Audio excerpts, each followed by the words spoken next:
The fallout from President Biden's controversial prisoner swap with Russia 8 days ago, setting a very dangerous precedent for Americans traveling overseas. That, according to former Director of National Intelligence Rick Grinnell. The exchange, WNBA star Brittney Griner for Russian arms dealer Victor Bout, being finalized on Thursday, while former U.S. Marine Paul Whelan remains in a Russian prison after being arrested in 2018 in Moscow when he was in town for a friend's wedding. Joining me now for more, member of the Senate Homeland Security Committee, Oklahoma Senator James Lankford, back with us. Senator, good morning. Good to see you again. Good morning. Merry Christmas to you as well. You too. Merry Christmas, Senator. First off, I want to get your take on this exchange and what you make of this NBC News report out over the weekend that the Biden administration apparently had a choice, either Whelan or Griner, and they chose Griner.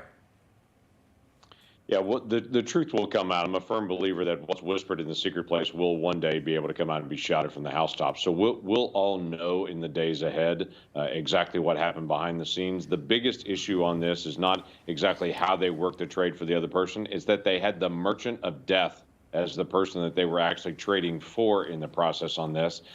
You've got DEA agents, you've got federal officials that literally risked their lives to be able to go arrest this person who was deliberately trying to be able to target Americans, to be able to kill them, who's an international arms dealer, who now is going to go back to Russia and is going to help them go chase down international arms to go fight against Ukraine.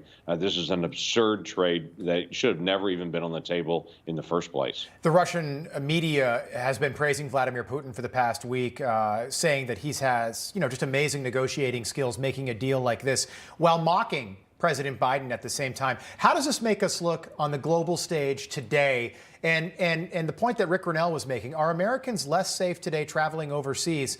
Maybe not to countries in Western Europe, but to places like Russia and China. Does this set a dangerous precedent?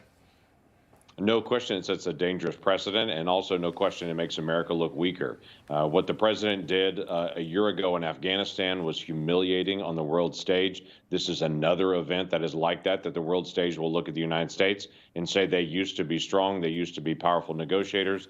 They are no longer that. There's no one in the world in any country that's going to look at this exchange and is going to say that was a great exchange for the Americans. They're going to say the Americans looked weak in that, which we did. And that's the challenge now for every country, whether it's Iran, whether it's North Korea, whether it's Russia, whether it's China, whether it's Venezuela. Any American in any of those locations now is at great risk because they can be scooped up at any point and then just be held for any political prisoner those countries want. Yeah, that's scary, used as bargaining chips down the road. I want to talk about the Senate. An interesting week last week, Republicans losing that seat in Georgia, Herschel Walker losing to Raphael Warnock. And then at the end of the week, Kristen Sinema out in Arizona, she says, I'm an independent, I'm no longer a Democrat. Was this a win for Republicans in the Senate, or do you think this sets up, a red versus purple battle in 2024 for her Senate seat?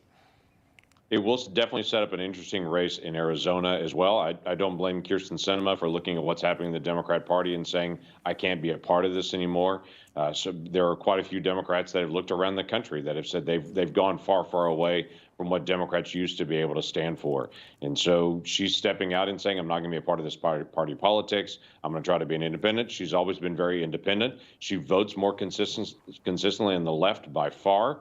But she's also been a person that's been very outspoken. She was the one that held back the filibuster, for instance. Democrats wanted to be able to pack the Supreme Court. They wanted to be able to make D.C. a state. They wanted to get rid of the filibuster. They were going to try to ram everything through. She was the one that stood in the way of all that and said that's wrong to do. That's wrong to do as Americans. And she came out and said I'm more of an American than a Democrat. She's now just made that official by saying I'm just an independent. Senator, just a quick one. We've got about 15 seconds. Joe Biden with a big celebration. He had a cop-hating drag queen at the White House yesterday. They were celebrating the Respect for Marriage Act. Is this just a first step in what could be really dangerous, requiring churches to hold, weddings, gay marriage weddings, things like that down the road? Is this just a first step in what the Democrats are really planning to do?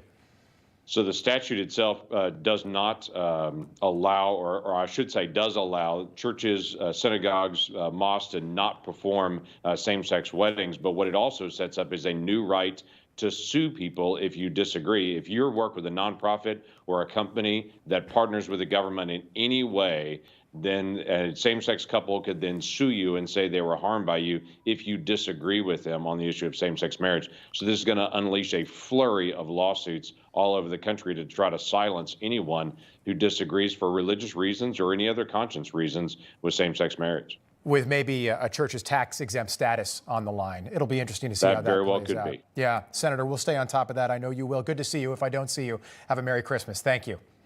Merry Christmas as well. No crooked establishment. None of that twisting the truth. No talking down to me. Don't tell me how to think. Don't tell me how to think. Don't tell me how to think. I trust Newsmax. Newsmax. They don't tell me how to think. They let me decide. Newsmax. Real news For real people.